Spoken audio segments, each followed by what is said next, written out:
بسم اللہ الرحمن الرحیم۔ شروع اللہ تعالیٰ کے نام سے جو بڑا مہربان نہایت رحم والا ہے۔ میرے پیارے بھائیوں، دوستوں، عزیز ساتھیوں، میری پیاری بہنیں، بیٹیاں، مائیں، السلام علیکم ورحمۃ اللہ وبرکاتہ۔ ناظرین، میں آپ کے لیے آج سورۃ الاخلاص کا ایک ایسا وظیفہ لے کے حاضر ہوا ہوں۔ آپ اس کو جب کریں گے آپ سوچ کے حیران ہو جائیں گے کہ سورۃ اخلاص میں کتنا برکت ہے۔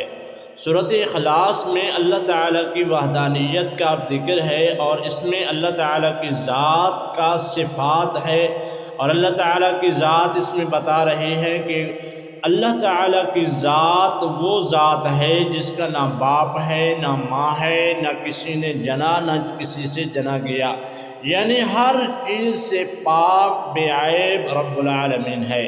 اور اس صورت میں کتنا برکت ہوگا جس صورت میں اللہ تعالیٰ نے اپنا صفت رکھا ہے۔ اور اس صورت کی جو وظیفہ ہے وہ سمجھنے کے لیے آپ کو اس ویڈیو کو مکمل دیکھنا ہوگا اور طریقہ کار کو سمجھنا ہوگا۔ اس سے پہلے آپ سے ایک گزارش جو روزانہ کرتا ہوں، ہمارا جو قافلہ روزانہ کے معمول کے مطابق صبح کی نماز کے بعد درس حدیث ہوتا ہے، اس قافلے میں مرد و عورت سب شامل ہوتے ہیں اور بچے بھی ہوتے ہیں، اور اس میں دعا کی جاتی ہے۔ اگر آپ اپنا نام دعا میں شامل کروانا چاہتے ہیں تو کامنٹ سیکشن میں اپنا نام ضرور لکھنا۔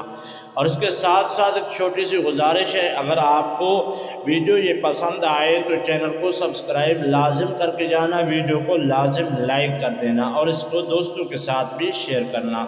چلیے آپ کو وظیفہ سمجھاتے ہیں۔ آپ نے سب سے پہلے فجر کی نماز کے بعد یا رات کو سونے سے پہلے، روزانہ آپ نے رات کو سونے سے پہلے اس سورت کو 41 مرتبہ پڑھنا ہے۔ فجر کی نماز کے بعد بھی پڑھ سکتے ہیں، اور رات کو سونے سے پہلے 41 مرتبہ اس کو پڑھ سکتے ہیں۔ اس سے پہلے آپ نے درود ابراہیمی کو 3 بار پڑھ لینا ہے۔ درود ابراہیمی اگر نہیں آتا آپ نے صلی اللہ علیہ وآلہ وسلم پڑھ لینا ہے، اور اس کے بعد آپ نے سورۃ الاخلاص یعنی قل هو اللہ احد اللہ الصمد لم یلد ولم یولد ولم یکن له کفوا احد، اور 1 مرتبہ ہو گیا۔ ایسے آپ نے 41 مرتبہ مکمل کرنا ہے، اور اس کے بعد آپ نے پھر 3 مرتبہ درود ابراہیمی پڑھنا ہے، اور اس کے بعد وظیفہ جب مکمل ہو جائے آپ سجدے میں چلے جائیں، اور سجدے میں اللہ تعالیٰ کی بارگاہ میں جو بھی مانگو گے اللہ تعالیٰ آپ کو ضرور عطا فرمائے گا۔ اللہ تعالیٰ سے دعا ہے اللہ تعالیٰ ہم سب پر اپنی خاص رحمت عطا فرمائے۔ آمین ثم آمین یا رب العالمین۔